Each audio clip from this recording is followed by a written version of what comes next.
Welcome to the University of Texas Health Science Center, San Antonio, Department of Urology. Previously a division of general surgery, the Department of Urology was established in September 2004.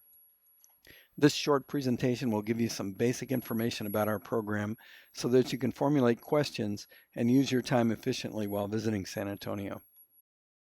The Health Sciences Center was established here through legislation in 1959. Initially housed at Trinity University, the first UTHSC-SA medical school class matriculated in 1966. The medical school buildings and university hospital were completed in 1968, with subsequent addition of the dental school in 1969, the nursing school in 1970, and the Allied Health Sciences and Graduate School of Biomedical Sciences in 1972. Our university provides 15% of the jobs in San Antonio as part of an $8+ billion biotechnology industry. San Antonio is one of the fastest growing cities in the United States. Initially built around a group of Spanish missions, our city has been the center of South Texas commerce, education, healthcare, and tourism for the last 300 years. Mild winters make it a haven for those wishing to escape the harsh cold and snow of the more northern states. For many beleaguered northerners, it's a perfect midwinter getaway. The friendly, good-natured, and helpful people of San Antonio make practicing medicine here exceptionally rewarding. Our mission is education. We provide urologic education for the students and doctors of South Texas. At the medical school, we provide basic understanding of the urologic pathophysiology to the MS1 and MS2 students. Through the MS3 and MS4 clerkships, students are given chances to directly interact with residents and faculty and participate in the teams as they take care of their patients. Multiple clinical and basic science research opportunities are available to the students as well. Our main focus in graduate medical education is the residency training, which will be described more as we go on. The department also participates in multiple fellowship and CME efforts to continue the lifelong learning goals of urologists throughout the state and nation. The goals of our urologic residency are to educate the residents in the entire range of urology, from pediatrics to geriatrics, basic science through clinical medicine, and prepare them for careers in academics or private practice. We want to open the residents' future to unlimited opportunities. Beginning in the 2019 and 2020 academic year, we will change from a 1+4 to a 0+5 program. Having more direct control of the PGY 1 year will allow us to develop a more robust educational experience. The PGY 1 year will include 6 months of general surgery, 3 months of urology, and 3 months of proscribed electives. There are 4 residents at each level, including 3 civilians and 1 military trainee. All rotations are the same for each resident. Elective time is built into the PGY 3 through PGY 5 years and can be used for research and QI projects with some concurrent clinical responsibilities. Dedicated research time may be possible under ACGME guidelines but must be planned well in advance and funding must be available. Part-time research activities are encouraged throughout the residency program, especially during the PGY 3 through 5 years. By rule, there can be no dedicated research time in the PGY 1 or PGY 5 year. Residents are encouraged to work closely with their research mentors to plan research activities well in advance of beginning such projects. Now we'll go over some of the highlights of our educational program, including the educational curriculum, clinical rotations, the wellness curriculum, and clinical research and QI projects. First, a word about requirements and benefits.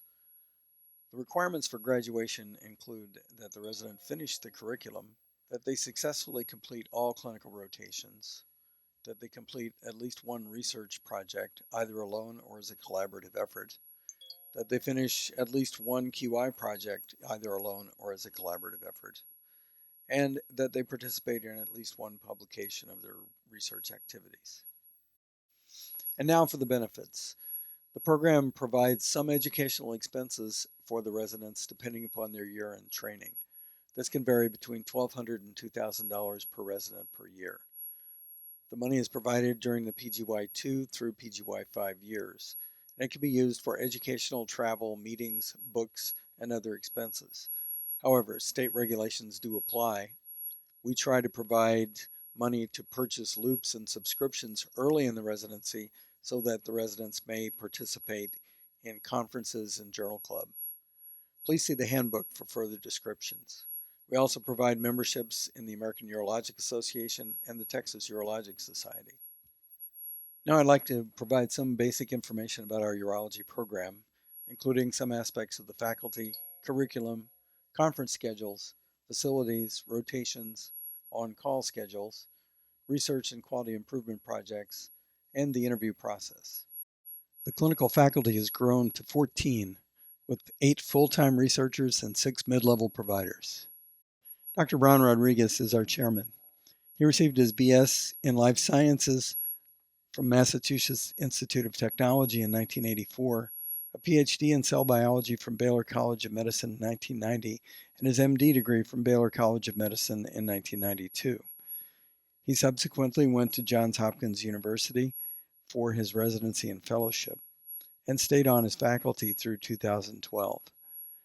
He was recruited by our university to become the chairman of urology department in January of 2013. He has subsequently served as interim dean and has come back to us as full-time chairman at this point. Dr. Rodriguez has a strong interest in community outreach programs and serving the minority population. Dr. Stephen Krause is professor and vice chairman of our department. He did his undergraduate training at Brandeis University, medical school at Robert Wood Johnson, and fellowship in female urology, neurology, and voiding dysfunction at Baylor College of Medicine. After a short period in private practice, Steve was recruited to our university to head the section on voiding dysfunction, neurourology, and female urology. His main interests these days are education and redevelopment of a female urology voiding dysfunction fellowship. Dr. Joseph Bosler is professor of urology and program director. He did his undergraduate training at the University of Missouri in Columbia, his doctorate degree in molecular biology at the State University of New York in Buffalo, back to medical school at the University of Missouri in Columbia, and residency training at Washington University in St. Louis. After 8 years on faculty in St. Louis, he was recruited by our university to help redevelop the program in urology. His main interests are education and urologic oncology. Dr. Thomas Rosansky is professor of urology and head of our reconstructive division. He did his undergraduate training at Wake Forest University, medical school at Hahnemann Medical College in Philadelphia, residency at Madigan Army Medical Center, and a fellowship in reconstructive urology at Michigan. Tom's major interests are resident education and reconstruction. Dr. Javier Hernandez is an associate professor of urology. He did his undergraduate training at the United States Military Academy at West Point, his medical school training at Duke University School of Medicine, his residency at Brooke Army Medical Center here in San Antonio, and Javier was one of our first urologic oncology fellows at this university. After a short time in the military and several deployments, Dr. Hernandez was recruited to join us at the university as part of the urologic oncology faculty. He also serves as an advisor to the Cancer Center in San Antonio. Dr. Rob Svatek is an associate professor in urology. He did his undergraduate training at UT Austin, his medical school at the University of Texas Medical Branch in Galveston, his residency at UT Southwestern, and after a fellowship in urologic oncology at MD Anderson, came to join us on faculty. Rob has a robust research and clinical practice here at the university. Tim Sung is an assistant professor in urology. He did his undergraduate training at Harvard and then medical school and residency at Duke University. After a fellowship in endourology at the University of California in San Francisco, he joined us in the section of endourology.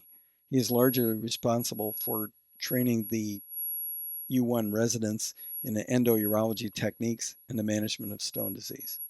Dr. Dharam Kaushik is an associate professor of urology. He did his initial medical training at the Mysore Medical College in India. Subsequently, he trained in general surgery and colorectal surgery, and finished a urology residency at the University of Nebraska in 2012.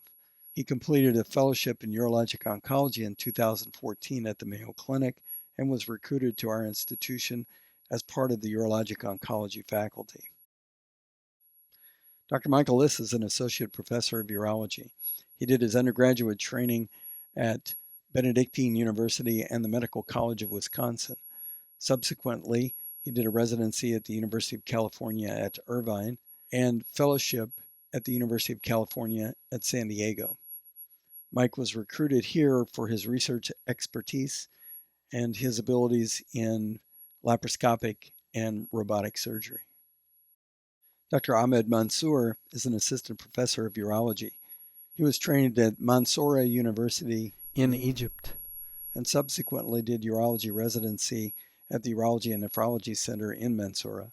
He did a fellowship in urologic oncology in Miami and minimally invasive urologic oncology at Roswell Park Institute in Buffalo. Dr. Deepak Pruthi is an assistant professor of urology.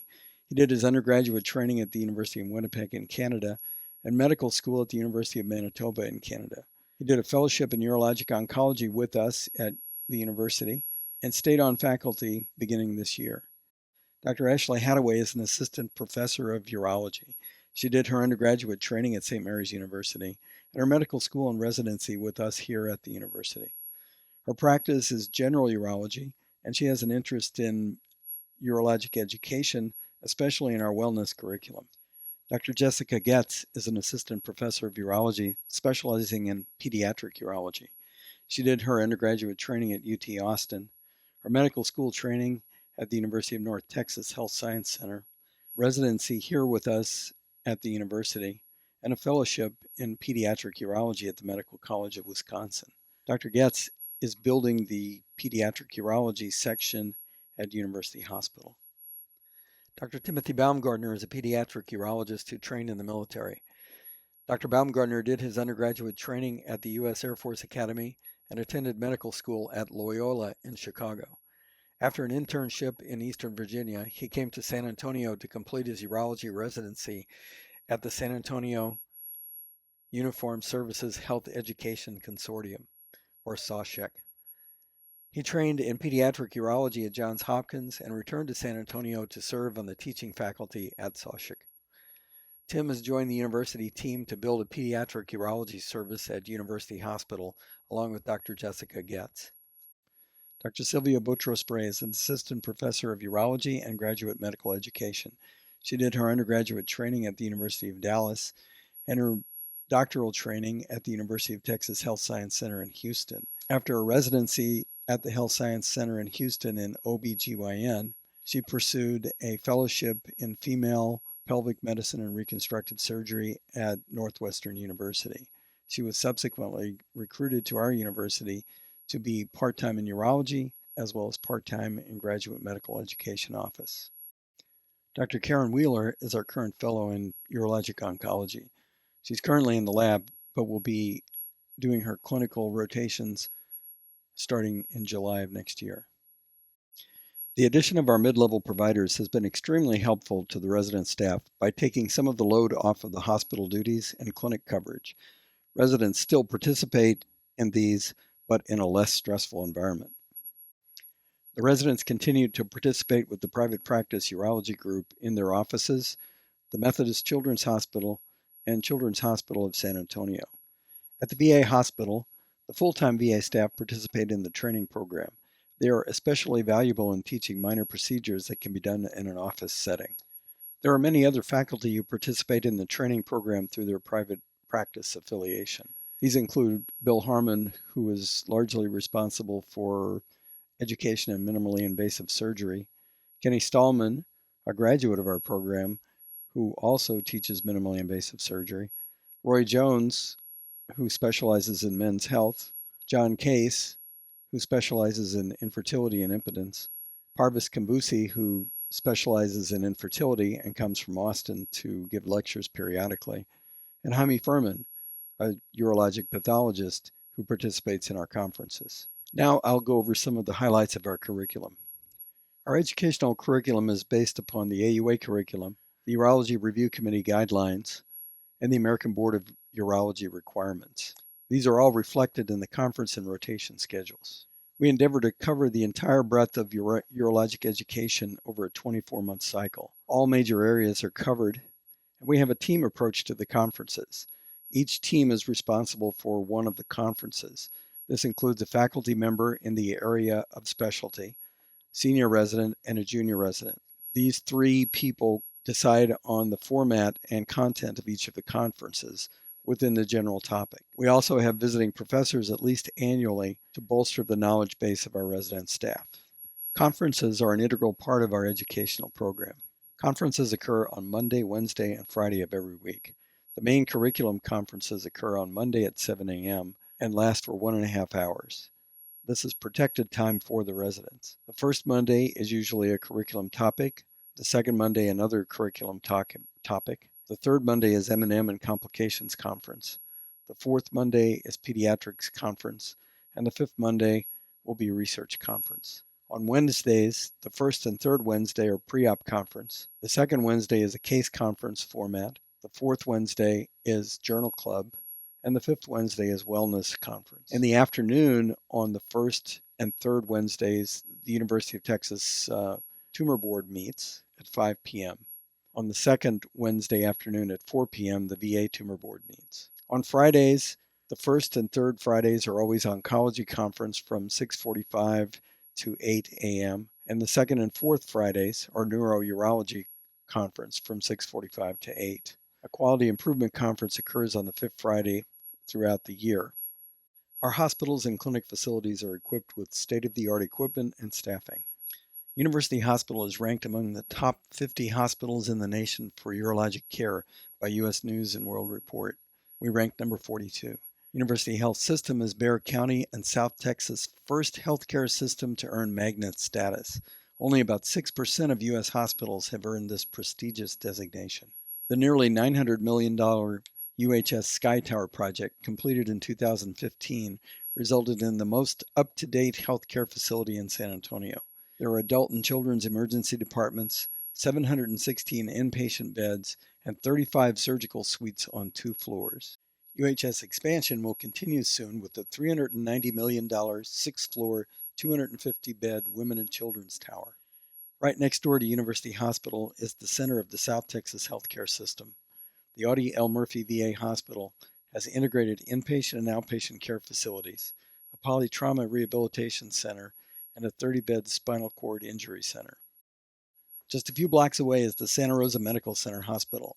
This 178-bed hospital functions as the center of Dr. Svatek's Specialization Center in Bladder Cancer Surgery and Cystectomy. On the north side of the medical center, just 2 blocks from UH, is the Medical Arts and Research Center, or as it's commonly known, the MARC. This is the center of the faculty practice in urology. The MARC facility offers a variety of conference rooms, the outpatient clinics, and an ambulatory surgery center. The Robert B. Greene Outpatient Clinic has long been a part of University Hospital System's outpatient services. The RBG Clinic is located a few miles down Interstate 10 near the Children's Hospital of San Antonio. Facilities include adult and pediatric clinics and a surgery center for outpatient procedures. Near the RBG Clinic downtown is the Children's Hospital of San Antonio. This 198-bed pediatric hospital is the focal point of the residency training in pediatric urology. Closer to the medical center is the sprawling Methodist healthcare system. This includes both adult and pediatric facilities. The adult care facilities include the main Methodist campus and the Methodist Specialty and Transplant Hospital. Rotations through Methodist are responsible for a large part of the residents' laparoscopic and robotic experience. As a tertiary center, our referral base includes patients from the Rio Grande Valley, the Gulf Coast, Mexico, and West Texas. The most well-integrated of our core facilities with respect to inpatient and outpatient care is the Audie L. Murphy VA Hospital. It is a tertiary referral hospital for all of South Texas. The GU Clinic meets 5 days a week. In the clinic, there are outpatient visits including cystoscopies, transrectal ultrasound, state-of-the-art video urodynamics, minor procedure clinics, and a workstation next to the operating room. The GU operating room has 5 schedulable days a week, including 2 Da Vinci Xi robots and real open surgery still. The clinical rotations are the backbone of the residency education process. Starting in 2019, the urology department will be primarily responsible for all years of training, including the PGY 1 year. The schedules are designed to provide each resident the same experience over time. During the PGY 1 year, there are 6 months of general surgery rotations, 3 months of urology rotations, and 3 months of elective rotations. During the general surgery rotations, the urology faculty make it a point to meet with the interns and go over selected chapters in the Weeder's Handbook. However, the focus should be on care of surgical patients. Preoperative evaluation, intraoperative skill building, and postoperative care and management are important. During this time, you're required to go to the general surgery conferences and to take the general surgery in-service examination. This is an excellent time to start research projects or quality improvement projects and get a lead on funding if necessary for these.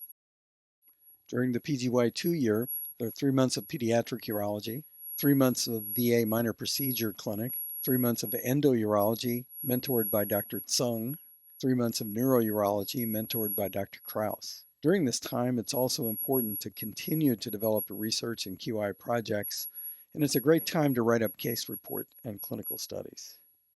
During the PGY 3 year, residents have 3 months of endourology at the VA, 3 months on the Methodist rotation, 3 months on the Santa Rosa Adult Oncology rotation, and 3 months of what's known as super sub and elective time. This time is usually spent covering the vacations and absences of all the junior residents. However, usually about half of the time is free for elective activities such as study, research projects, and QI projects. This resident also serves in the operating room as the bedside assist for many of the robotic cases. During the PGY 4 year, the residents serve for 3 months on pediatrics as chief resident, 3 months at Methodist Hospital as chief resident, doing laparoscopic and robotic cases as well as other open surgical cases. During that time, they also get an experience with Dr. Jones doing prosthetics. At the University Hospital, they spend 3 months doing advanced cases, including those on the Da Vinci robot. The super chief rotation is very similar to the super sub rotation, except that the resident is covering the upper level resident's vacation and leave. This is also an excellent time to finish research and QI projects that have been begun in earlier years. The PGY 5 year is the culmination of development of the urologic knowledge base and surgical skills. There are 3 rotations with active services and 1 with mainly administrative and teaching responsibilities. At University Hospital, the chief resident is responsible for running a complex and varied service, including patients with problems ranging from oncology to Fournier's gangrene to pediatric urology. Heading a team that includes an intern, PA, 2 PGY2s, and a PGY4 assistant chief requires the development of management skills that will last a lifetime. With the addition of more clinical full-time faculty, the caseload has increased dramatically, resulting in an excellent surgical skill building rotation. At the VA, the resident has responsibilities for the surgical and inpatient services, but is also intimately involved with the outpatient clinic. The VA team includes a PGY2, PGY3, and the PGY5 chief. Additionally, the super sub and the super chief will be in GU tumor clinics when not covering other services. The Santa Rosa rotation includes participation in the oncology service headed by Dr. Svatek. His referral base for cystectomy patients provides a high-volume center for the development of pelvic open and robotic surgical skills. Finally, the administrative chief rotation allows the resident to complete QI and research projects started in previous years, as well as being the primary educator for the teaching of the AUA medical student curriculum to the MS3 and MS4 rotators. This resident also serves as a liaison to the faculty and program director to help resolve training issues.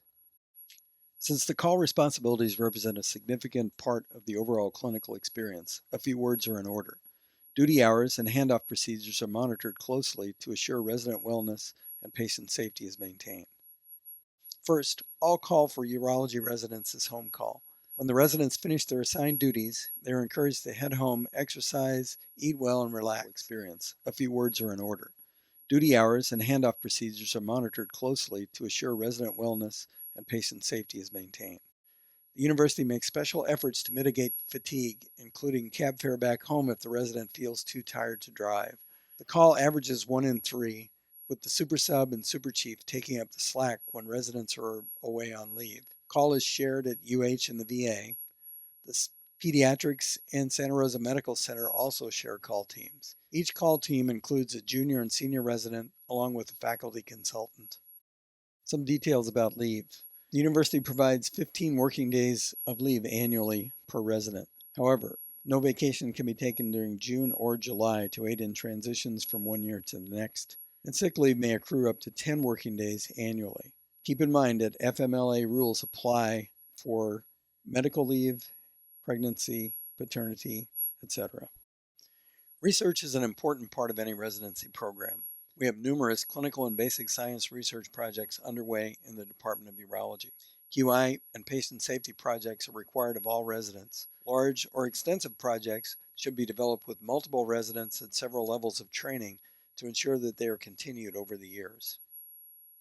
Our 8 basic science research faculty pictured here provide the mentorship necessary for residents to initiate, participate, and complete projects during their time at the university. From left to right and top to bottom, Dean Basich, Denise O'Keefe, Pratap Kumar, Rita Ghosh, Susan Padalecki, Robin Leach, Teresa Johnson-Pais, and Donna Ankhurst. Many of our clinical faculty are involved in clinical research projects as well. The GU oncology faculty participate in national collaborative efforts through NCI and other organizations. The non-oncology faculty have participated in projects on a national level as well. As you can see, many of the faculty are well versed in clinical research and have projects they would eagerly share with interested residents. Before finishing, we should discuss the interview process a little.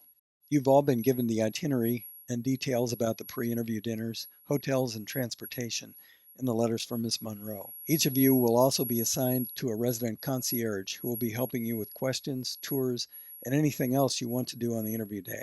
They will also have your schedule and make sure you get to the interviews on time. If there are specific research or clinical faculty that you would like to see, let the concierge resident know so she can arrange a meeting. Some faculty are not involved in the informal interview process, but will be around in the meeting room periodically throughout the day as well. Snacks, water, and other comfort items will be in the conference room throughout the day. The interview with Dr. Rodriguez is one-on-one. The panel interview format will be discussed more below. Lastly, please look for and fill out the anonymous SurveyMonkey survey after the interview so that we can get your ideas on how to improve the interview process. The interview team will consist of 4 faculty members and 1 resident for each student. Myself, Dr. Hernandez, Dr. Kraus, and Dr. Rosansky are the faculty members.